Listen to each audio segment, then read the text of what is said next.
तो students, twelfth class की chemistry का एक बड़ा इंपॉर्टेंट चैप्टर, फिजिकल केमिस्ट्री का चैप्टर का नाम है सॉल्यूशन। अभी अपन ने मोल कंसेप्ट के 11th क्लास वाले टॉपिक में मोल कंसेप्ट में जब कंसेंट्रेशन टर्म्स वगैरह सीखा, तो ये उसी से लिंक्ड है, क्योंकि इस चैप्टर में हमें सारी की सारी concentration terms, mole fraction, molarity, molality, है ना, ये सारी चीज़ें हमें काम में आने वाली है। और उन टर्म्स को हम काम में लेते हुए सॉल्यूशन जो होता है, सॉल्यूशन कोई भी, जैसे सॉल्यूशन का बेसिक डेफिनेशन क्या होता है, कोई भी ऐसा होमोजीनियस होमोजीनियस मिक्सचर जो दो या दो से अधिक एलिमेंट या कंपाउंड से मिलके बनता है, वो क्या कहलाता है? सॉल्यूशन कहलाता है। तो सॉल्यूशन जो होता है कुछ सर्टेन प्रॉपर्टीज को इंडिकेट करता है ना। ऐसी प्रॉपर्टी को अपन कॉलिगेटिव प्रॉपर्टी बोलते हैं। तो ये जो चैप्टर है ना, इसका नाम है solution and colligative property and it's colligative properties. ये कॉलिगेटिव प्रॉपर्टीज वगैरह क्या होती है, ये सारी अपन चीजें देखेंगे। कॉलिगेटिव प्रॉपर्टीज, तो सॉल्यूशन एंड कॉलिगेटिव प्रॉपर्टी, ये हमारे इस चैप्टर का नाम है। तो ये चैप्टर अपन सीखेंगे। इस चैप्टर में कंसेंट्रेशन टर्म्स और कोई भी सॉल्यूशन जो होता है वो किस तरह का होता है, कि कितने टाइप के सॉल्यूशंस होते हैं और सॉल्यूशंस कैसे बनते हैं, हेनरी लॉ, राउल्ट्स लॉ, ये इस तरह के कुछ लॉज इस पर पढ़ने को अपन को मिलेंगे, जो सॉल्यूशन की कुछ प्रॉपर्टीज हमें समझने में जिससे हेल्प मिलेगी।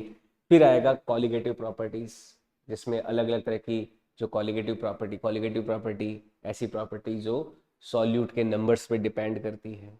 ये सारी चीज़ें अपन को मोटे मोटे तौर पे इस चैप्टर को देखने को मिलेगी। तो अपन एकदम बेसिक से स्टार्ट करते हैं ये चैप्टर। सबसे पहला जो पॉइंट है वो यही है कि सॉल्यूशन को अपन डिफाइन कर देते हैं कि सॉल्यूशन है क्या, व्हाट इज एन सॉल्यूशन। एक सॉल्यूशन क्या होता है ना। सॉल्यूशन जो वर्ड है वो क्या है केमिस्ट्री की लैंग्वेज में? जनरली तो सॉल्यूशन क्या है, किसी समस्या का हल। हम उस सॉल्यूशन की बात नहीं कर रहे, हम केमिस्ट्री के पॉइंट ऑफ व्यू से सॉल्यूशन की बात कर रहे हैं। सॉल्यूशन क्या है? घर में कोई आया हमारा मेहमान और हमने उसको पिलाया रूहजा, है ना। घर में कोई आया मान लो, तो रूहजा बनाने के लिए क्या करते हैं अपन? रूहजा बनाने के लिए हम क्या करते हैं? पहले क्या करते हैं, थोड़ा सा शरबत मिला देते हैं रूहजा का। थोड़ा सा मान लो रूहजा हमने कुछ ढक्कन मिलाया, ठीक है, कुछ रूहजा हमने पहले ढक्कन में मिलाई। ढक्कन में मिलाने के बाद में उसमें क्या एंटर करते हैं? पानी को एंटर कर देते हैं। तो पानी इसमें हमने एंटर किया।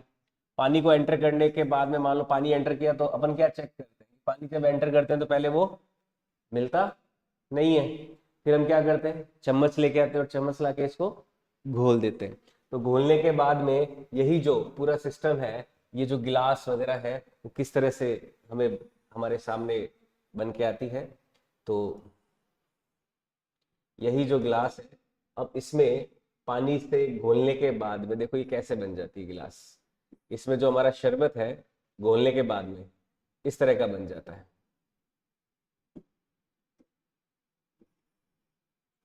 इसमें शरबत घोलने के बाद में ऐसा कुछ शरबत बन जाता है ना। पानी और रूह अफ़ज़ा दोनों है। अब देखो यहाँ पर दोनों को आप डिफरेंशिएट कर पा रहे हो कि पानी कहाँ खत्म हो रहा है, रूह अफ़ज़ा की जो बोतल है या शरबत का जो लिक्विड है वो कहाँ शुरू हो रहा है। तो ऐसे तो होते हैं नॉन होमोजीनियस। लेकिन पूरा अगर मिला दे, थॉरोली मिक्स करने के बाद में दोनों आपस में क्या हो जाएंगे, अपन पता लगा ही नहीं पा रहे हैं कि कहाँ पानी शुरू है कहाँ पे जो शरबत है वो शुरू हो रहा है। तो ऐसा ये तो जो होता है वो तो होता है नॉन होमोजीनियस। क्या होता है ये? Non homogeneous. और ये क्या होता है? होमोजीनियस। इस तरह के जो सॉल्यूशन होते हैं होमोजीनियस होते हैं। तो सॉल्यूशन क्या होता है? सॉल्यूशन एक ऐसा होमोजीनियस मिक्सचर होता है दो या दो से अधिक कंपाउंड से मिलकर। तो सॉल्यूशन की जो बेसिक डेफिनेशन है वो क्या हो जाएगी? Homogeneous mixture, homogeneous mixture of two और more than two component, two और मोर देन टू कंपोनेंट्स, दो या दो से अधिक कंपोनेंट को मिला के जो होमोजीनियस मिक्सचर बनता है वही क्या कहलाता है, सॉल्यूशन कहलाता है। ये सॉल्यूशन की बेसिक डेफिनेशन हो गई, है ना। अगर कोई सॉल्यूशन में, अगर कोई सॉल्यूशन में दो कंपोनेंट है, क्या है, दो कंपोनेंट, तो उस सॉल्यूशन का नाम क्या होता है, बाइनरी सॉल्यूशन उसे कहते हैं, है ना। अगर कोई सॉल्यूशन है इसमें कितने हैं, दो कंपोनेंट है, तो ऐसे सॉल्यूशन को क्या बोलते हैं, बाइनरी सॉल्यूशन। तो ऐसा solution, solution having two components, तो बाइनरी सॉल्यूशन क्या होता है, solution having two components, solution having two components. ऐसा कोई सॉल्यूशन जिसके दो कंपोनेंट होते हैं वो क्या कहलाता है, बाइनरी सॉल्यूशन, है ना। जैसे पानी और रूअफ़ज़ा हमने बनाया, तो उसमें पानी लिया और पानी के साथ में रूअफ़ज़ा मिलाया, तो दो ही कंपोनेंट है, तो क्या है, बाइनरी सॉल्यूशन। कुछ लोग लेमनॉइड बनाने के लिए क्या मिला देते हैं, नींबू पानी मिला देते हैं। कुछ लोग और उसको इंटरेस्टिंग बनाने के लिए पुदीना भी मिला देते हैं, है ना। तो वो दो से ज्यादा कंपोनेंट बढ़ने लग गए। लेकिन जो हमारे इस चैप्टर में इंपॉर्टेंट सॉल्यूशन है वो कौन सा होता है, बाइनरी सॉल्यूशन सबसे इंपॉर्टेंट पार्ट रहता है। उसी पे ही हम, उसी की प्रॉपर्टी, उसी पे हम चीजों को डिस्कस करते हैं। तो बाइनरी सॉल्यूशन क्या है, सॉल्यूशन हैविंग टू कंपोनेंट्स। ऐसा कोई सॉल्यूशन जिसके कितने कंपोनेंट होते हैं, दो, तो वो क्या कहलाता है, बाइनरी सॉल्यूशन कहलाता है। और उसके दो, दोनों कंपोनेंट है, उन दोनों कंपोनेंट को क्या बोलते हैं अपन, एक को तो बोलते हैं क्या, सॉल्वेंट, और एक को बोलते हैं सॉल्यूट। तो एक कंपोनेंट जो होता है उसको तो बोलते हैं सॉल्यूट, और दूसरा जो कंपोनेंट होता है उसको क्या बोलते हैं, सॉल्वेंट। जो बाइनरी सॉल्यूशन होता है उसके दो कंपोनेंट अपन डिफाइन करते हैं, एक तो होता है सॉल्यूट और एक होता है सॉल्वेंट, है ना। तो सॉल्यूट और सॉल्वेंट में क्या डिफरेंस होता है, सॉल्यूट कौन होता है जिसकी अमाउंट कम, और जो सॉल्वेंट होता है वो कौन होता है जिसकी अमाउंट ज्यादा होती है। जैसे यहाँ पे पानी जो है वो ज्यादा अमाउंट में है, तो पानी तो क्या हो गया अपना सॉल्वेंट। जो ज्यादा अमाउंट में है वो सॉल्वेंट, और जो कम अमाउंट में होता है वो सॉल्यूट, है ना। तो सॉल्यूट और सॉल्वेंट का सिंपल सा बेसिक डेफिनेशन, सॉल्यूट होता है which is in lesser amount, which is in lesser amount. ऐसा पार्ट किसी भी सॉल्यूशन का जो कम अमाउंट में होता है वो तो होता है सॉल्यूट, और जो ज्यादा अमाउंट में होता है which is in higher amount, which is in higher amount, जो ज्यादा क्वांटिटी में हो वो क्या होता है रे, वो होता है सॉल्वेंट। समझ में आया, तो ये हो गया सॉल्यूट एंड सॉल्वेंट, ठीक है। नोट कर लीजिए इसको, आगे बढ़ते हैं फिर।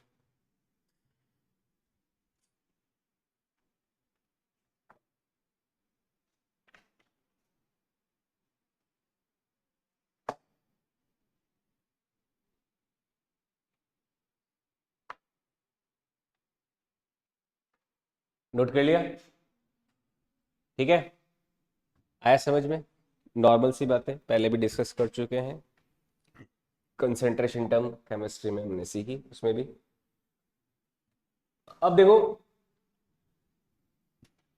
जो बाइनरी सॉल्यूशन है सॉल्यूट और सॉल्वेंट के लिए एक इंपॉर्टेंट जो पॉइंट है वो हमें ध्यान में रखना होता है कि कोई भी सॉल्यूशन के लिए, फॉर एनी बाइनरी सॉल्यूशन, कोई भी बाइनरी सॉल्यूशन है उसके लिए, उसके लिए क्या, उसका जो मास होता है ना सॉल्यूशन का, सॉल्यूशन का जो मास होगा, मास ऑफ सॉल्यूशन हमेशा बराबर होता है किसके, mass of solute plus mass of solvent के। भाई जितना, अगर आपने 2 ग्राम मिलाया शरबत, है ना, और 8 ग्राम मिलाया पानी, तो सॉल्यूशन का मास कितना होगा, 10 ग्राम होगा, ये इसमें बिल्कुल भी कोई भी शंका वाली बात, डाउट वाली बात, कंफ्यूजन वाली बात नहीं है। हमेशा ये बराबर होता है, जो सॉल्यूशन का मास होता है वो बराबर होता है mass of solute plus mass of solvent. ठीक है, जो सॉल्यूशन का मास होता है वो mass of solute plus solute और सॉल्वेंट के बराबर होता है कोई भी सॉल्यूशन के लिए। लेकिन वॉल्यूम के लिए बात हो भी सकती है और नहीं भी, है ना। क्यों? क्योंकि जब सॉल्यूट और सॉल्वेंट मिक्स करते हैं तो उनके बीच में अगर इंटरमोलिकुलर फोर्सेस ज्यादा है तो वो क्या हो जाएगा? कंप्रेस। अगर इंटरमोलिकुलर फोर्सेस कम है तो क्या हो जाएगा? एक्सपेंड, है ना। तो इस वजह से क्या होगा? सॉल्यूशन का मास, सॉल्यूशन का जो वॉल्यूम है, हो सकता है सॉल्यूशन सिकुड़ जाए या सॉल्यूशन फैल जाए, तो ये बात ध्यान रखना। बट वॉल्यूम जो है सॉल्यूशन का इक्वल टू वॉल्यूम किसके? सॉल्यूट प्लस वॉल्यूम किसका? सॉल्वेंट का। ये हमेशा बराबर हो, ये नेसेसरली सही नहीं है। तो इसके ब्रैकेट में लिख लेना नॉट नेसेसरली ट्रू। ये क्या है? Not necessarily true, not true always. तो ये हमेशा सही हो ऐसा नहीं हो सकता कि जो वॉल्यूम है उसमें भी ये रिलेशन हमारा काम कर रहा हो। लेकिन अगर मास की बात करें तो मास के केस में ये हमेशा सही है, ऑलवेज ट्रू। हमेशा सही होगा, मास में तो होना ही है ना। मास कंजर्वेशन दुनिया का एक बेसिक लॉ है ये तो, है ना। ये हमेशा सही है। समझ में आई बात? क्लियर है? ये है पॉइंट सॉल्यूशन के बारे में। ठीक है, अब नेक्स्ट देखो बात सॉल्यूशन के लिए। नेक्स्ट जो इंपॉर्टेंट बात है वो है सॉल्यूशन के टाइप क्या क्या हो सकते हैं। और जैसे ये तो मैंने नंबर ऑफ कंपोनेंट्स के आधार में बताया कि एक टाइप है बाइनरी, टर्सरी, क्वाटरनरी। ऐसे सॉल्यूशन के बहुत सारे टाइप होते हैं। बाइनरी में 2 कंपोनेंट, टर्सरी में 3 कंपोनेंट, क्वाटरनरी में 4 कंपोनेंट, ऐसे हो गए। तो ये तो हो गए नंबर ऑफ कंपोनेंट के हिसाब से सॉल्यूशन का क्लासिफिकेशन। लेकिन सॉल्यूशन के एक और क्लासिफिकेशन है, वो क्लासिफिकेशन होता है based on nature of solute and solvent. जो सॉल्यूट और सॉल्वेंट है उसका स्टेट क्या है। स्टेट क्या हो सकती है? 3 तरह की स्टेट होती है, सॉलिड, लिक्विड, गैस। तो कभी solid solute, solvent liquid, solute solid जो आपका लिक्विड सॉल्यूट, और सॉल्वेंट क्या हो सकता है? Gas, liquid. तो इस तरह के 3 तरह के सॉल्यूट हो सकते हैं, 3 तरह के सॉल्वेंट हो सकते हैं। इनको अगर इंटरमिक्स करें तो टोटल कितने तरह के सॉल्यूशन हो जाएंगे? 9 तरह के सॉल्यूशन, 9 तरह के कॉम्बिनेशन बनेंगे ना।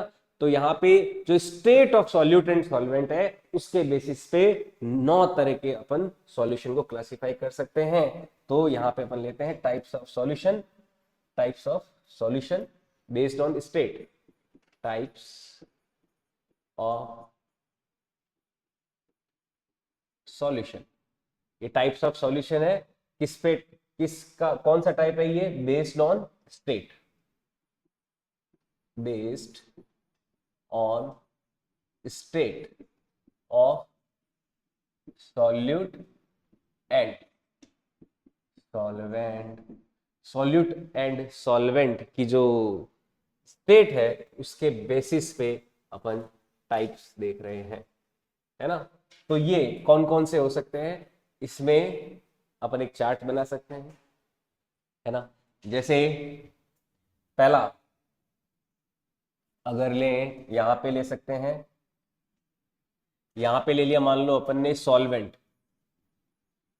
टेबल में एक में तो ले लिया सॉल्वेंट, सॉल्वेंट किस टाइप का लें, और एक में ले लिया सॉल्यूट, है ना।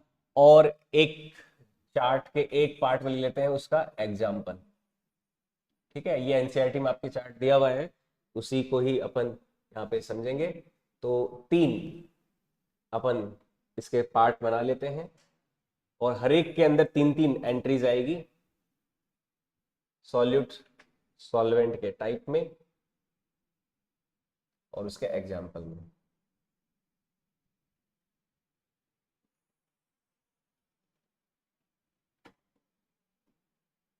देखो सॉल्वेंट जो है, मान लो अपन सॉल्वेंट ले लेते हैं अपना गैस, है ना। सॉल्वेंट क्या लिया अपन ने, गैस। लेट से सॉल्वेंट लिया गैस, अपन सॉल्वेंट ले लेते हैं गैस, टेबल के अंदर पहली एंट्री में सॉल्वेंट लिया गैस। और सॉल्यूट क्या क्या हो सकता है, सॉल्यूट हो सकता है आपका गैस भी हो सकता है, लिक्विड भी हो सकता है, और सॉलिड भी हो सकता है ना। सॉल्यूट हमारा गैस भी हो सकता है, लिक्विड भी हो सकता है, एंड सॉलिड भी हो सकता है ना। इस तरह से 3 तरह के ये सॉल्यूशन बन गए। फिर नेक्स्ट जो कैटेगरी आएगी, हम सॉल्वेंट ले लेते हैं मान लो लिक्विड, है ना, और फिर सॉल्यूट के फिर 3 टाइप हो जाएंगे, सॉल्यूट के फिर 3 टाइप हो जाएंगे, इसमें भी गैस, लिक्विड एंड सॉलिड। मान लीजिए हम सॉल्वेंट लेते हैं क्या, लिक्विड टाइप का, लेकिन सॉल्यूट हम 3 तरह के कौन से ले सकते हैं फिर, गैस, लिक्विड एंड सॉलिड ले सकते हैं। और फिर तीसरी कैटेगरी में क्या होगा कि हमारा जो सॉल्वेंट है वो कैसा है, सॉलिड है, और हमारा जो सॉल्यूट है वो उसके 3 कैटेगरीज हो सकते हैं। उन तीनों कैटेगरीज को टेबल में बना लेंगे, सॉलिड, लिक्विड, गैस। तो ये हो सकता है सॉलिड, फिर या गैस ले लेते हैं पहले, गैस हो सकता है, ये लिक्विड स्टेट में हो सकता है, और या फिर ये सॉलिड स्टेट में हो सकता है हमारा सॉल्यूट। तो इस तरह से देखो 9 तरह के सॉल्यूशन बन गए, है ना। अब इनके देखो एग्जांपल्स ले लेते हैं। जैसे एग्जाम्पल के तौर पे पहला एग्जाम्पल, सभी का एग्जाम्पल ले लेंगे।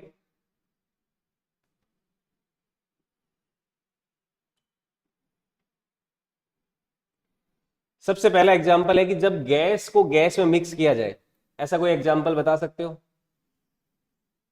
गैस को गैस में मिक्स करके, गैस को गैस में मिक्स करने वाला कोई एग्जाम्पल।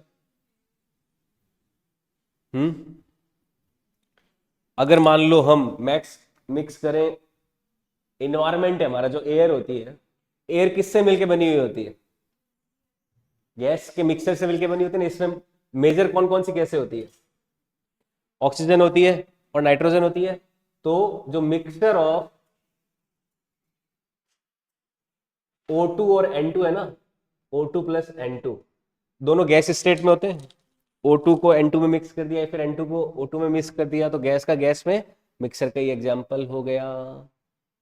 ठीक है, गैस को लिक्विड में मिक्स करने का, या गैस को लिक्विड में डाल के मिक्स करने का कोई example, gas into liquid. Gas किस में है, लिक्विड में है। वैसे तो पानी की बोतल को आप ऐसे शेक करते हो तो एयर जो होती है कुछ देर के लिए पानी के अंदर चली जाती है, लेकिन अपन बात कर रहे हैं पूरा होमोजीनियसली मिक्स लो उसका। अभी गर्मी के दिनों में कोल्ड ड्रिंक पीते हैं आप, सोडा पीते हैं, तो कोल्ड ड्रिंक पता है आपको कैसे बनता है, सोडा जो होता है वो कैसे बनता है, उसमें हम क्या करते हैं, CO2 जो होती है ना, हाई कंप्रेशन पे CO2 को क्या करते हैं, पानी में डिजोल्व कर देते हैं। जैसे सोडा वाली दुकान पे अगर गए हो पीने के लिए कभी, तो वहां पे एक गैस की टंकी लगी हुई होती है ना, फिर उसको बोतलों में वो ढक्कन लगा देता है और तेजी से रोटेट करता है उसको, तो वो क्या होता है, पानी में गैस मिक्स हो जाती है, CO2 मिक्स हो जाती है। तो पानी का वो जो सोडा वाला जो टेस्ट होता है, सोडा जैसा कुछ वो फील आती है, फिर आप पीते हो तो उसमें वो जो कोल्ड ड्रिंक वाला जो इफेक्ट होता है ना, एक जीप पे टकरते ही ऐसे कुछ इचिंग सा होता है, वो इफेक्ट उससे क्रिएट हो रहा होता है ना। तो यहाँ पर गैस इन लिक्विड का एग्जाम्पल क्या है, CO2 in water, CO2 in water. अगर CO2 गैस को अपन वाटर में मिक्स कर दे तो ये गैस इन लिक्विड का एग्जाम्पल है। गैस इन सॉलिड का एग्जाम्पल, गैस इन सॉलिड का एग्जाम्पल। देखो गैस इन सॉलिड का एग्जाम्पल, जैसे हमारा सॉल्वेंट तो क्या है, गैस, लेकिन सॉल्यूट क्या है, सॉलिड। अगर कपूर को जलाते हैं तो कपूर के जो, मतलब कपूर का एक तो धुआं निकलता है काला काला, और आपने देखा होगा उसका उसके साथ में सॉलिड फेज में भी कुछ कंपोनेंट्स निकलते हैं, वो क्या होते हैं, ऑक्सीजन के साथ डिजोल्व हो जाते हैं।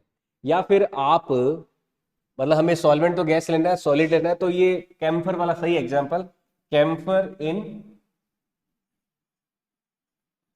कैम्फर इन ऑक्सीजन। जो कपूर होता है, कपूर का ऑक्सीजन में पूरी तरह से होमोजेनियसली मिक्स हो जाता है, हमारा गैस ऑक्सीजन है और सॉलिड क्या हो गया, कैम्फर।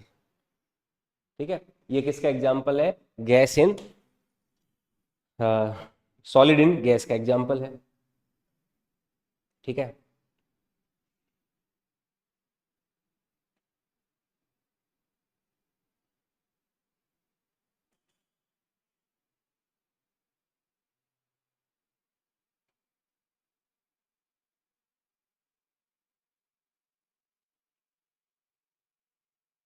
देखो एक, देखो इसमें सॉल्वेंट गैस है और सॉल्यूट क्या, लिक्विड। ये कैटेगरी थोड़ा सा दोबारा मैं ये लिखना चाहूंगा, यहाँ पे उल्टा कर दिया अपन ने,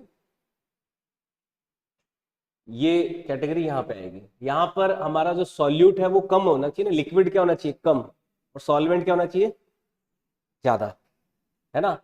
तो यहाँ पर इसका जो एग्जाम्पल है वो होगा क्लोरोफॉर्म। क्या होगा, क्लोरोफॉर्म, CH Cl3 जो होता है ना। अगर क्लोरोफॉर्म क्या है, हमारा लिक्विड स्टेट में है, लेकिन क्लोरोफॉर्म को किस में हम मिक्स करें, नाइट्रोजन में, तो किसका एग्जाम्पल होगा, क्योंकि ये ज्यादा होना चाहिए। CO2 इन वाटर का एग्जाम्पल तो हो गया, वाटर क्या हो गया, लिक्विड, तो वो ये एग्जाम्पल हो जाएगा, इसमें आ जाएगा CO2 इन H2। समझ में आई बात, कोल्ड ड्रिंक वाला एग्जाम्पल। तो ये थोड़ा सा इसमें ध्यान रखना, लिक्विड जो कम अमाउंट में हो किस में मिक्स कर रहा है, सॉल्वेंट जो ज्यादा अमाउंट में, तो ये हो गया क्लोरोफॉर्म, CH Cl3 इन N2। समझ में आई बात ये। अब लिक्विड ज्यादा अमाउंट वाला और गैस कम अमाउंट, ये आप कोल्ड ड्रिंक ले सकते हो इसके एग्जाम्पल में, है ना। इसका एग्जाम्पल हम कोल्ड ड्रिंक वगैरह ले सकते हैं। ये हो गया कोल्ड ड्रिंक, जो कि बनती है CO2 इन H2। CO2 को जब वाटर में मिक्स करते हैं तो उससे बनता है। लिक्विड इंटू लिक्विड का एग्जाम्पल तो क्या हो गया, कोई भी हो सकता है ना। एक रूबजा वाला एग्जाम्पल या शरबत वाला एग्जाम्पल, या फिर आपके एनसीईआरटी में पता है क्या एग्जाम्पल लिख रखा है लिक्विड इन लिक्विड का, है दारू वाला एग्जाम्पल दिया है, एथेनॉल इन वाटर, है ना, दारू और पानी, एथेनॉल, C2H5OH होता है ना एथेनॉल का फॉर्मूला, C2H5OH इंटू वाटर, वो लिक्विड इंटू लिक्विड का एग्जाम्पल। फिर सॉलिड इन लिक्विड का एग्जाम्पल, सॉलिड को लिक्विड में क्या हो गया इसका एग्जाम्पल, नमक सॉलिड होता है, छोटा सा एक चुटकी नमक, उसको किस में मिक्स किया अपन ने, पानी में मिक्स किया, तो वो भी किसका एग्जाम्पल हो सकता है, हो सकता है। या फिर अपने एनसीईआरटी में ग्लूकोज इन वाटर का एग्जाम्पल है, ग्लूकोज, ग्लूकोज इन वाटर,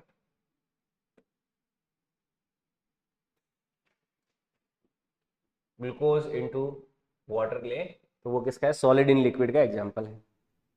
या फिर नमक वाटर में एग्जाम्पल, वो भी हो सकता है। अब नेक्स्ट देखो, गैस को सॉलिड में मिक्स किया जाए, कोई गैस है उसको सॉलिड में मिक्स, इसका कोई एग्जाम्पल बता सकते हो, गैस इन सॉलिड, सॉलिड। आपने कहीं पे पढ़ा होगा कि हाइड्रोजन जो है मेटल्स में ट्रैप हो जाती है वगैरह वगैरह, हाइड्रोजन गैस, है ना। तो जो ये हमारी गैसेस होती है, ये मेटल्स के पोर्स में ट्रैप हो जाती है, इस तरह से रहता है। अपने एनसीईआरटी में एग्जाम्पल है solution of hydrogen in palladium, है ना, solution of hydrogen in palladium. तो यहाँ पे solution of hydrogen in palladium, ये ध्यान रखें,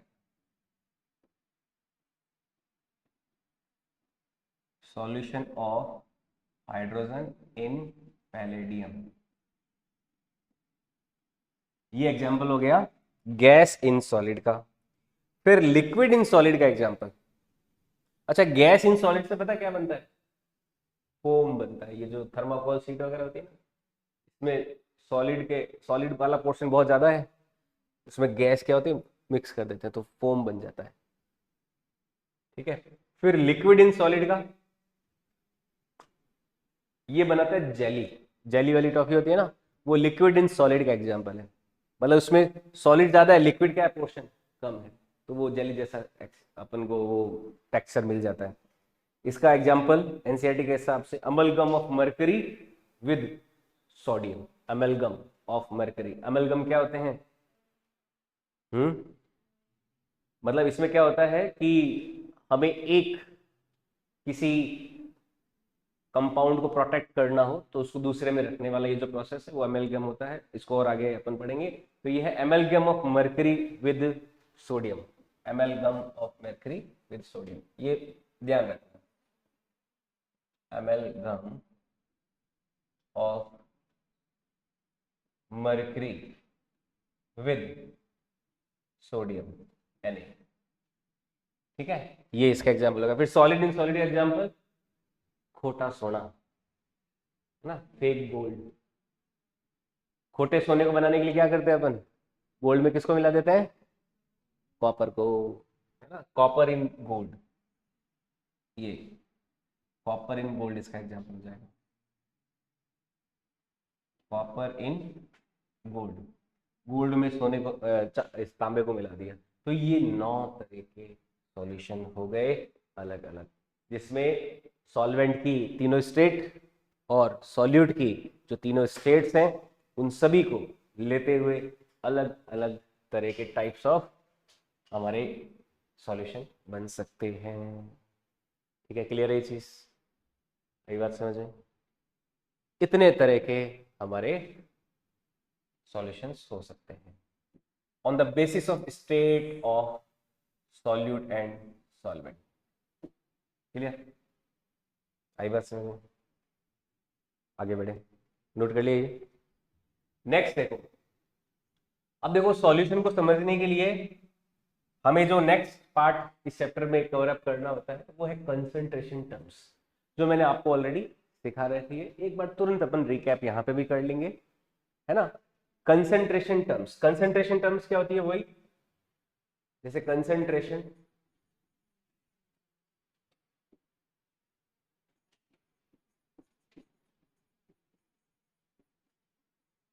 कंसंट्रेशन टर्म्स, कंसंट्रेशन टर्म्स क्या होती है? अलग अलग तरह की कंसंट्रेशन टर्म्स थी। कौन कौन सी थी जो अपन ने पढ़ी? उसमें सबसे पहले कौन सी पढ़ी थी अपन ने? मैं यहाँ पे सभी टर्म्स का कोशिश करते हैं यहाँ पे एक स्लाइड में ही चार्ट बन जाए।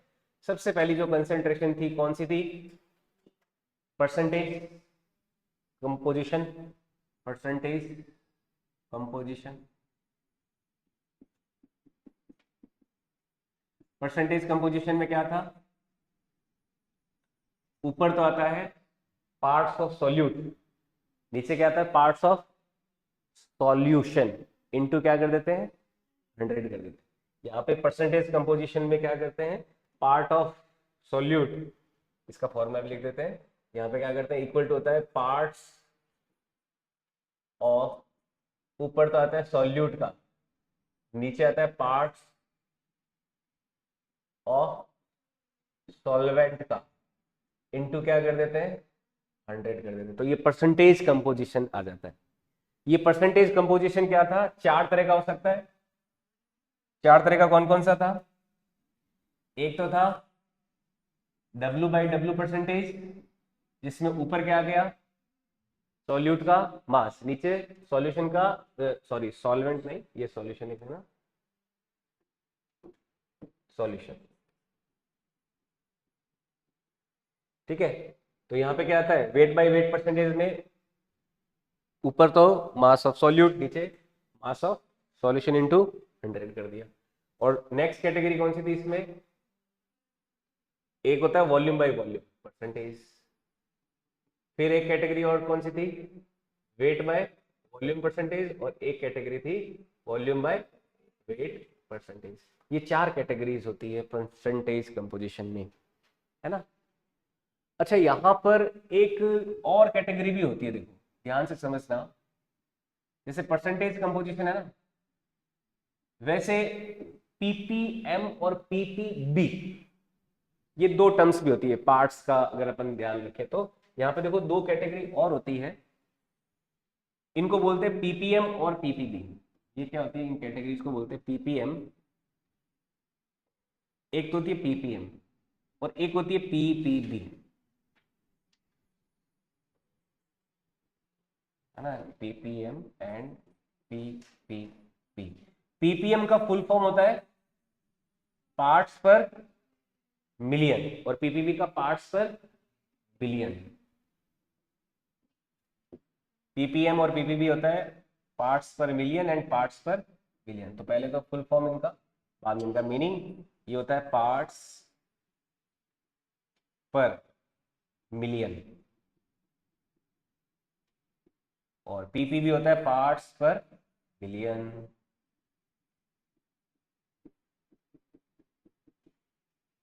पार्ट्स पर मिलियन एंड पार्ट्स पर बिलियन। मिलियन कितना होता है, 10⁶। 10⁶ क्या होता है, बिलियन। और बिलियन कितना होता है, 10⁹9। ये बिलियन होता है। 10⁶ होता है मिलियन और 10⁹9 होता है बिलियन। तो अगर पीपीएम और पीपीबी को मेजर करना है तो क्या करेंगे, पीपीएम, पीपीएम इक्वल टू क्या हो जाएगा, ऊपर तो आ जाएगा पार्ट्स ऑफ सॉल्यूट, नीचे आ जाएगा पार्ट्स ऑफ सॉल्यूशन, और मल्टीप्लाई किसका कर देंगे, देखो परसेंटेज के लिए तो 100 का मल्टीप्लाई कर रहे हैं, लेकिन मिलियन में निकालना है तो 10⁶ का मल्टीप्लाई कर देंगे। समझ में आई बात, क्लियर है ये चीज। ये हो गया पीपीएम एंड पीपीएम, ये है पीपीएम के लिए। और पीपीबी के लिए, पार्ट्स पर बिलियन के लिए, ये हो जाती है पार्ट्स ऑफ सॉल्यूट, तो ऊपर रहेगा। देखो सेम चीजें चलती है, parts of solute divided by parts of solution होगा, इनटू किसका कर देंगे, 10⁹9 का कर देंगे। तो ये क्या हो जाएगा, पीपीबी, पार्ट्स पर बिलियन। समझ में आई बात, ठीक है। तो इस तरह से पीपीएम और पीपीबी काम करता है, पार्ट्स पर मिलियन एंड पार्ट्स पर बिलियन। ठीक है। ये जो अपना खराब पानी होता है ना, उसमें लैड की और उनकी कंसंट्रेशन क्योंकि बहुत कम होती है, और वो कम भी बहुत सिग्निफिकेंट हो जाती है, तो उनको मेजर करने के लिए पीपीएम एंड पीपीबी को यूज किया जाता है। ये तब यूज करते हैं जब सॉल्यूट बहुत ज्यादा कम हो, है ना। जैसे 1 लीटर में इसके 10⁶लीटर में इसका कोई 1 लीटर हो, 1 मिलियन लीटर अगर सॉल्यूशन है और उसमें 1 लीटर सॉल्यूट है, तो वो क्या हो गया, 1 पीपीएम हो गया। समझ रहे हो। तो मतलब 10 लाख लीटर सॉल्यूशन में 1 लीटर सॉल्यूट हो, तब क्या होगा, वो कंसेंट्रेशन कितनी होगी, 1 पीपीएम। क्योंकि 10⁵ क्या हो जाता है, 1 लाख हो जाता है, 10⁶ कितना हो जाएगा, 10 लाख हो जाएगा। तो 10 लाख लीटर सॉल्यूशन अगर है और उसमें 1 लीटर सॉल्यूट है, तो वो कंसेंट्रेशन कितनी होगी, 1 पीपीएम के बराबर होगी। समझ में आई बात। और एक एक लाख लीटर अगर होगा, ऐसे कुछ 10⁹9 लीटर अगर हो, और उसमें 1 लीटर सॉल्यूट है, तो वो क्या हो गया, पीपीबी, पार्ट्स पर बिलियन। समझ में आ रहा है। तो ये जब सॉल्यूट बहुत ज्यादा कम अमाउंट हो ना, तो उस समय इन कंसेंट्रेशन को यूज किया जाता है। बाकी टाइम में ये चलती है वेट बाय वेट। अगर कोई सॉल्यूट का, मान लो 10 ग्राम सॉल्यूट है, वेट बाय वेट में क्या चलता है, जैसे 10 ग्राम कोई सॉल्यूट को मिक्स किया पानी में और सॉल्यूशन बना लिया 200 ग्राम, तो वेट बाय वेट परसेंटेज कितना आ जाएगा, 10 ग्राम सॉल्यूट मिक्स्ड। जैसे इसका एग्जांपल भी कर लेते हैं, मिक्स्ड इनटू वाटर, कितना, 180 ग्राम वाटर मान लो, इनटू 180 ग्राम वाटर। तो इसका वेट बाय वेट परसेंटेज कितना होगा बता दो, कितना हो जाएगा?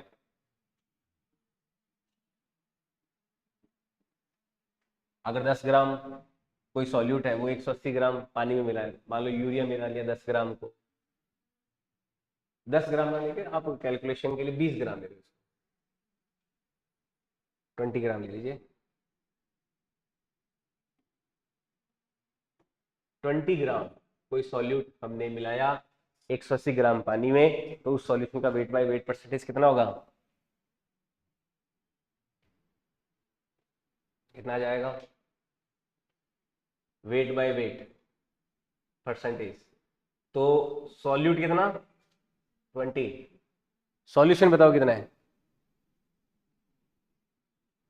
20 प्लस 180 कितना? 200 इंटू क्या कर देंगे? 100। तो कितना आ जाएगा? क्या 10% नहीं आ जाएगा? ये आंसर आ गया, समझ आई बात?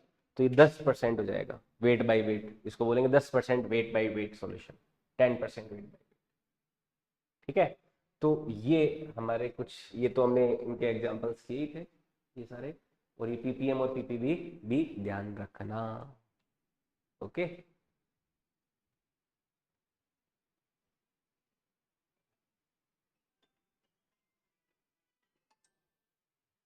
आई बात समझ में? ठीक है, समझ में आई बात? ओके, अब देखो ये परसेंटेज कंपोजिशन, ये पीपीएम और पीपीबी, और दूसरी कंसंट्रेशन हम कौन सी थी जो हमें ध्यान में रखनी है? और दूसरी कौन कौन सी थी? एक तो थी मोल फ्रैक्शन, आया था क्या? है ना, mole fraction. Mole fraction symbol क्या होता है इसका? काई। सिंबल क्या होता है इसका? काई। है ना, मोल फ्रैक्शन। मोल फ्रैक्शन को कैसे डिफाइन करते हैं?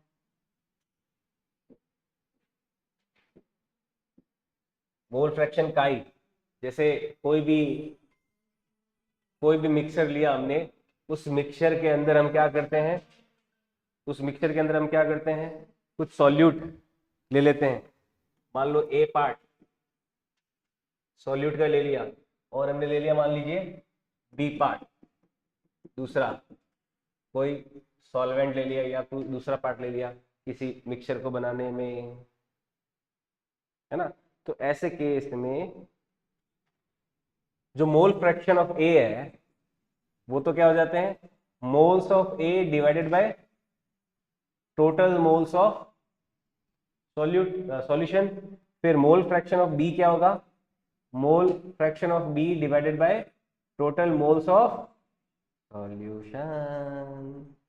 होता है ना, याद आई बात? ठीक है, तो मोल फ्रैक्शन ऑफ ए और मोल फ्रैक्शन ऑफ बी में कैसे निकालते हैं? ए का मोल फ्रैक्शन निकालना है तो ए के moles divided by total moles of solution.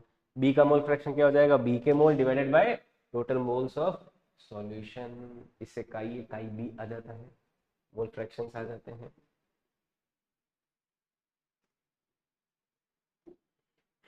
ठीक है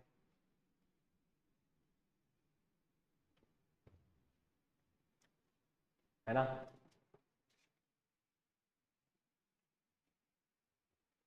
इसका एग्जांपल वही, क्योंकि काम आने वाला है, देखो ये सॉल्यूशन चैप्टर में बढ़िया काम आएगा, अभी हेनरी लॉ में यही काम आएगा, रॉल्स लॉ में। तो इसका एग्जांपल के तौर पे, इफ मान लीजिए if 120 gram urea is mixed with, हमने 120 ग्राम यूरिया को मिक्स किया है, किसके साथ मिक्स किया है? कोई मान लो पानी है, पानी के साथ मिक्स किया 90 gram of water, 90 gram of water. Calculate mole fraction, mole fractions. हमें यूरिया का और वाटर दोनों का क्या निकालना है? मोल फ्रैक्शन निकालना है। यूरिया का मोलर वेट पता है? क्योंकि पहले मोल निकालना जरूरी है, मोल फ्रैक्शन निकालने से पहले क्या निकालना होता है? Number of moles. और नंबर ऑफ मोल्स कैसे निकालते हैं? अगर दोनों का वेट गिवन हो तो गिवन वेट में मोलर वेट का डिवाइड कर देते हैं। तो यूरिया का कितना है गिवन वेट? 120। यूरिया का मोलर मास कितना होता है? यूरिया का मोलर मास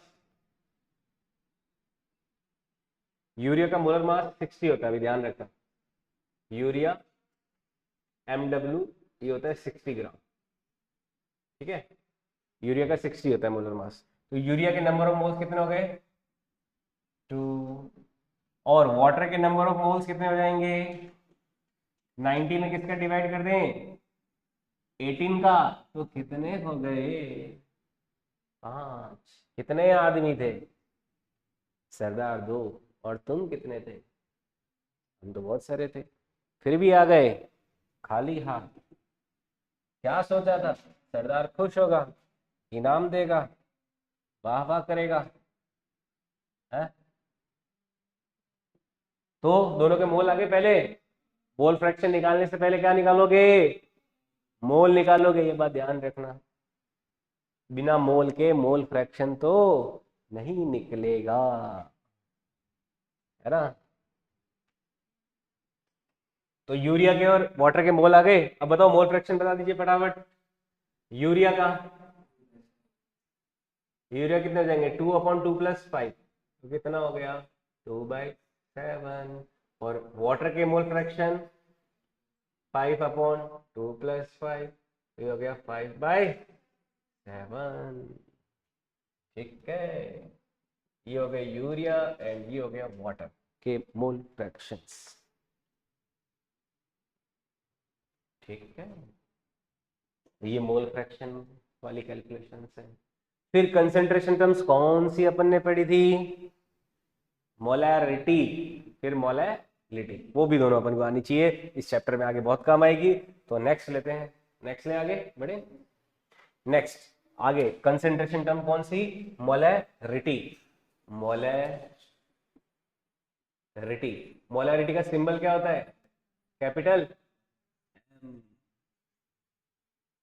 मैंने मोलैरिटी को समझाने के लिए आपको बताया था कि मोलैरिटी को याद रखना है। तो कैसे याद रखोगे? मोल पर लीटर से, इसकी यूनिट याद रखनी होती है। मोलैरिटी का सिंबल तो क्या? Capital M। यूनिट क्या होता है? मोल पर लीटर। मोल किसके? सॉल्यूट के। और वॉल्यूम किसका? सॉल्यूशन का। और वो भी किसमें? लीटर में, है ना? ऊपर वाला मोल तो किसके होते हैं? सॉल्यूट के मोल। और नीचे लीटर किसका है? सॉल्यूशन का लीटर है वॉल्यूम। तो मोलैरिटी का फॉर्मूला क्या बनता है? मोलैरिटी हो जाती है moles of solute divided by volume of solution, और वो भी किसमें? लीटर में, है ना? इस पे तो अपन ने बहुत गहराई में डीपली क्वेश्चन किए थे, बहुत ही इंटरेस्टिंग इंटरेस्टिंग, है ना? मिक्सचर ऑफ सॉल्यूट और वो सब भी किया था।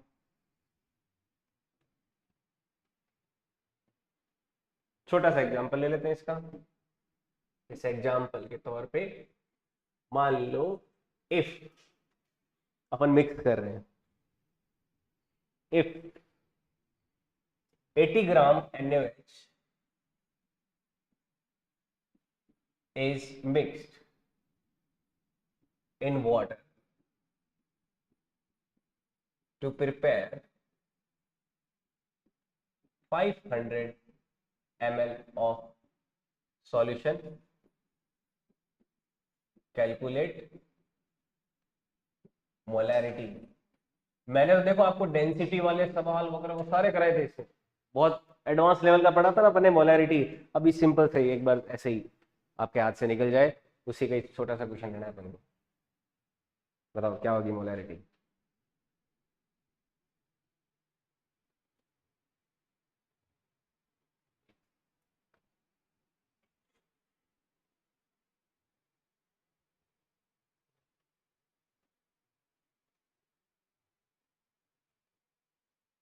कितनी आई मोलैरिटी?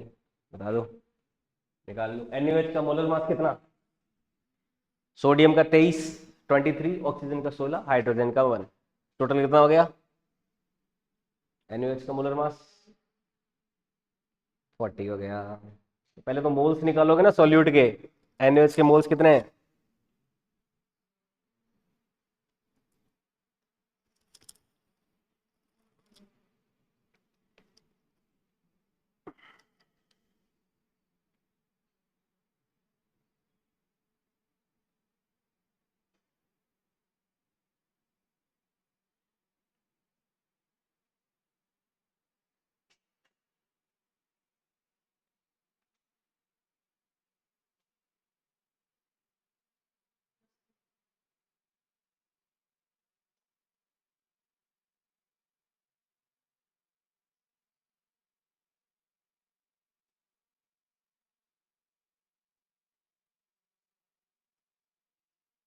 कितना आया मोलैरिटी? 4 आ गया ना। तो बड़ा सिंपल सा सवाल, सिंपल सा आंसर। तो मोल्स ऑफ NaOH सबसे पहले तो दिखाला सॉल्यूट के मोल्स। ये हो गया 80 डिवाइडेड बाय NaOH का मोलर मास 40, 23 प्लस 16 प्लस 1 है ना 40। तो मोल्स आ गए 2 मोल NaOH के। अब मोलैरिटी निकालनी है तो moles of solute divided by volume of solution. देखो 500 ml दे रखा है, ml को लीटर में बदलने के लिए 1000 का डिवाइड कर दिया तो 2/1/2। 2 पर चला जाएगा तो कितना हो जाएगा 4। तो ये क्या हो गया आंसर 4 आ गया। मैंने आपको ये भी बोला था, आपको ध्यान में रखना है, इसको बोलेंगे 4 मोलर एक्वस NaOH सॉल्यूशन। ये क्या है 4 मोलर एक्वस NaOH सॉल्यूशन। इसको इस तरह से लैंग्वेज में भी बोल सकते हैं। समझ आई बात?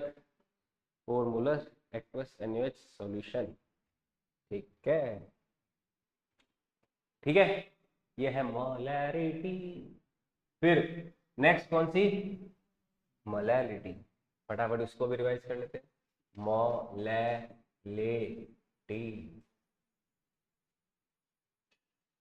सिंबल इसका होता है स्मॉल m। यूनिट क्या होती है? मोल पर केजी। मोल किसके? सॉल्यूट के। और केजी किसका?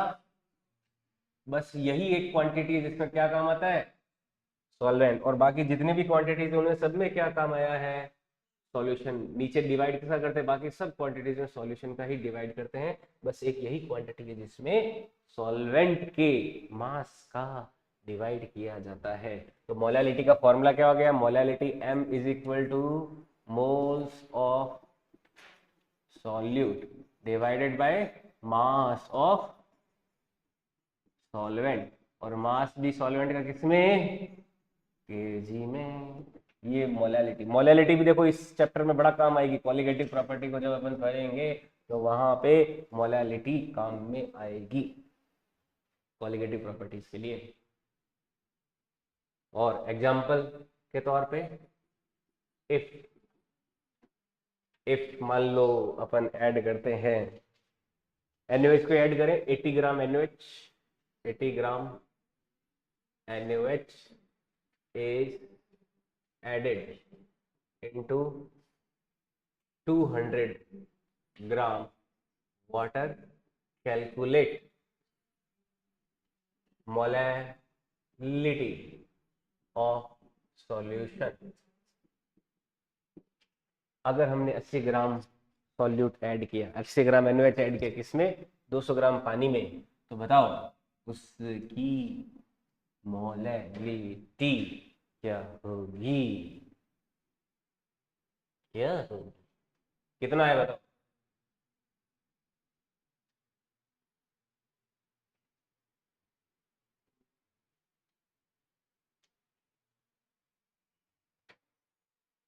कितना?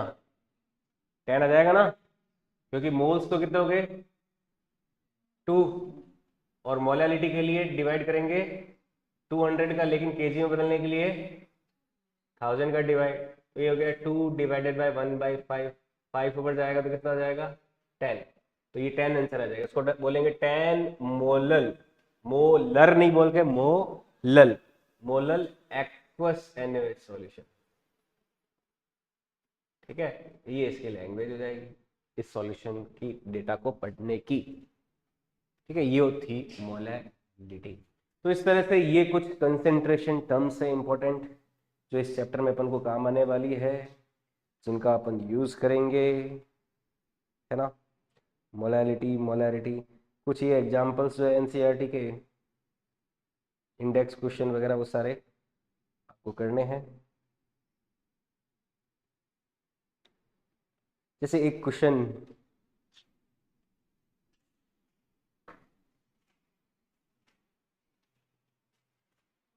सिंपल सिंपल से क्वेश्चन एनसीईआरटी में कोई भयंकर हार्ड तो नहीं है।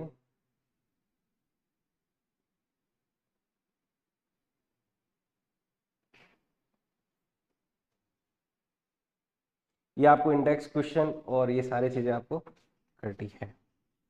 ठीक है,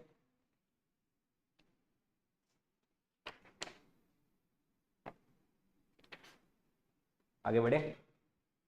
तो आपको होम एक्सरसाइज पे क्या करना है, जितने भी एनसीईआरटी के कुछ शॉर्ट एग्जांपल भी दे रखे, कुछ इंडेक्स क्वेश्चन भी 5-7 एक वो कर कल डिस्कस कर लेना, है ना। वो सारे हो जाएंगे आपसे, बहुत सिंपल सिंपल से क्वेश्चन है इन्हीं फॉर्मूलों के, क्योंकि इस चैप्टर में मोल फ्रैक्शन, मोलैलिटी ये दोनों बहुत काम आएंगे, है ना।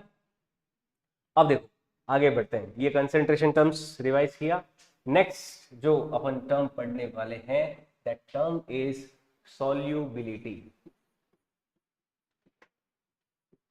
सॉल्युबिलिटी, सॉल्युबिलिटी देखो क्या है, व्हाट इज सॉल्युबिलिटी। सॉल्युबिलिटी, देखो सॉल्युबिलिटी क्या है। किसी सॉल्यूट को हमने सॉल्यूशन में मिलाना शुरू किया, है ना। जैसे आपने एक गिलास पानी लिया है, एक गिलास पानी लिया, इस पानी में आपने चीनी को मिलाना शुरू किया।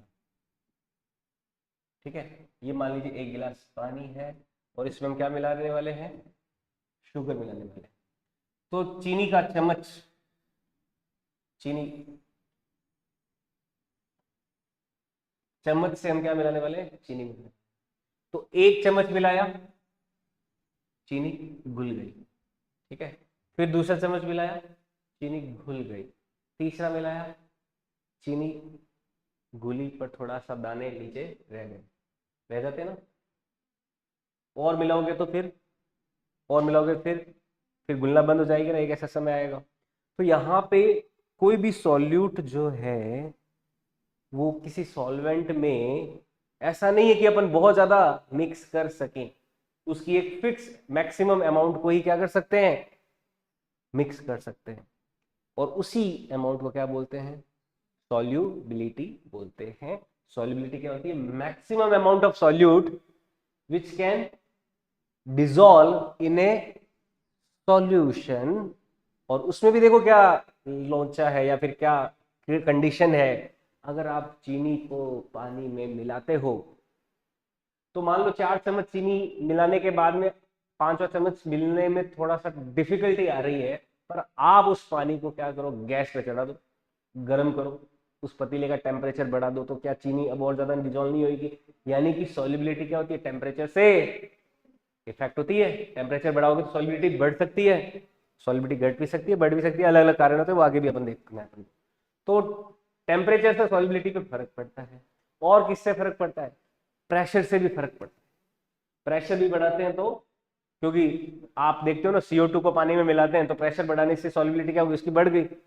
तो यहाँ पे सॉल्युबिलिटी को अगर डिफाइन करना है तो हमें क्या करना होगा, टेम्परेचर और प्रेशर को फिक्स करना पड़ेगा। किसी फिक्स टेम्परेचर या प्रेशर पे किसी सॉल्यूट की मैक्सिमम अमाउंट जो किसी सॉल्वेंट या सॉल्यूशन में डिसॉल्व हो सकती है, वही क्या कहलाती है, उसकी सॉल्युबिलिटी कहलाती है। समझ में आया सॉल्युबिलिटी का डेफिनेशन।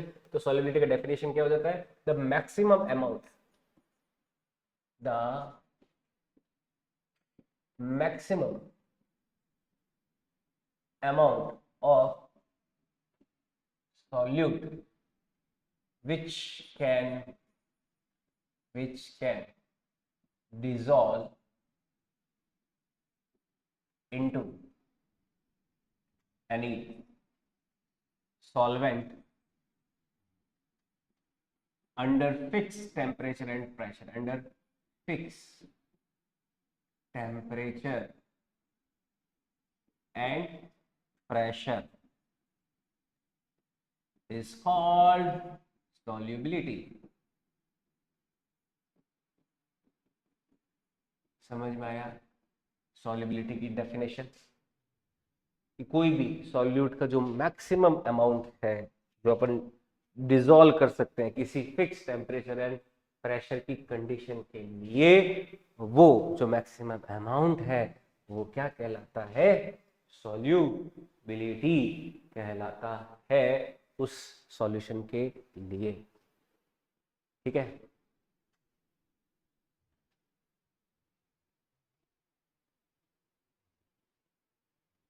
अगर कोई सॉल्यूशन में सॉल्यूट एग्जैक्टली राइट अमाउंट से डिसॉल्व है, एग्जैक्टली राइट अमाउंट, क्या इतना मिलना चाहिए और इतना ही सॉल्यूट उसमें मौजूद है, तो ऐसे सॉल्यूशन को बोलेंगे सैचुरेटेड सॉल्यूशन। है ना? देखो यहाँ पे सॉल्यूशन के 3 कैटेगरीज डिफाइन कर सकते हैं यहाँ पे based on amount of solute पे। है ना? टाइप्स ऑफ सॉल्यूशन के देखो एक और कैटेगरी आ रही है यहाँ पे, टाइप्स ऑफ सॉल्यूशन। इसमें अपन क्या ले रहे हैं? Based on amount of solute, based on soluble amount of solute. ये कौन सा कैटेगरी है? Based on soluble amount of solute. अगर देखो कोई सॉल्यूशन में जो मैक्सिमम सॉल्युबिलिटी उसकी हो सकती है, सॉल्यूशन में जो मैक्सिमम सॉल्युबिलिटी हो सकती है उतना ही अगर है, मतलब जो अमाउंट ऑफ सॉल्यूट है, अगर सॉल्यूट जो है अमाउंट ऑफ सॉल्यूट वो सॉल्युबिलिटी के बराबर ही है, अमाउंट ऑफ जो सॉल्यूट है ये इक्वल टू है किसके?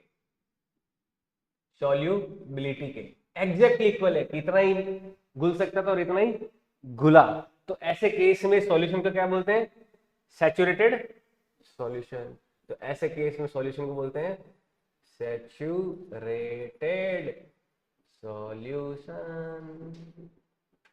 क्या बोलते हैं जी? क्या बोलते हैं? Saturated solution. और अगर amount of solution, amount of solution, solute, amount of जो सॉल्यूट है वो कम है किससे? सॉल्युबिलिटी से, तो उसको क्या बोलते हैं? Under under saturated solution. है ना? तो 4 चम्मच चीनी मैक्सिमम मिल सकती थी, 2 चम्मच मिला रखी है तो क्या है? Under saturated solution. उसको बोलते हैं under saturated solution, under saturated solution, under saturated solution. और अगर अमाउंट ऑफ सॉल्यूट ज्यादा है किससे? सॉल्युबिलिटी से, अपन ऐसे केस में क्या बोलते हैं? मीठी गुटक कर दी अपनी, है नी? चीनी ज्यादा गाल दी, सवर तो है कौन इधर है? कहीं सासो संभाली। क्यों? पेरेंट्स ऐसे ही बोल देते हैं ना लड़कियों को, कौन नहीं बोला? तो ये क्या हो जाता है? Over saturate. अगर सॉल्यूट की अमाउंट क्या है? ज्यादा है, 4 चम्मच चीनी मैक्सिमम मिल सकती है, 6 डाल दिया, 8 डाल दिया, तो उसको क्या बोलते हैं? Over saturated, over saturated solution.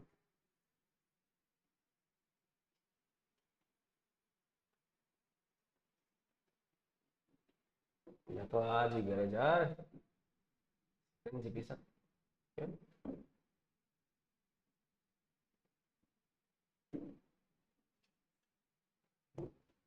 आज ही घर पे जाके माँ को बोलूंगा, माँ माँ पढ़ के आया हूँ मैं, तो शिकंजी पिलाओ, थक गया मैं तो पढ़ता पढ़ता। वो एक रील अभी इंस्टाग्राम पे देखी, एक लड़की अपने पिताजी को बोलती है पापा आपने स्टेटस पे 2 बार एक ही वीडियो लगा दिया। तो पापा पता क्या बोलते हैं, थाने नीट दे 3 साल हो गया मैं थाने कियो है, मारो स्टेटस 2 बार लागे जिके तूने कह दियो। तो ये चीज है। आया समझ में types of solution, saturated, under saturated, over saturated. ठीक है। अब देखो यहां से आगे जो सॉल्यूशन चैप्टर है वो कैसे चलता है, सॉल्युबिलिटी को हम और ज्यादा पढ़ते हैं। सॉल्युबिलिटी हम देखते हैं, solubility of solid in liquid, solubility of solid in gas, solubility of liquid in liquid, इस तरह से कई तरह की सॉल्युबिलिटीज पढ़ते हैं। और इसमें हम ये देखते हैं कि उन उन सभी सॉल्युबिलिटी में प्रेशर का और टेम्परेचर का किस तरह से इंपॉर्टेंट रोल प्ले होता है, जिसमें हेनरी लॉ, रॉल्स लॉ, ये सारे आते रहते हैं, है ना। तो ये हम सॉल्युबिलिटी को आगे क्लासिफाई करते हुए आगे यहाँ से पढ़ेंगे। आज के लिए इतना है, ठीक है। यहाँ से आगे कल नेक्स्ट क्लास में करते हैं।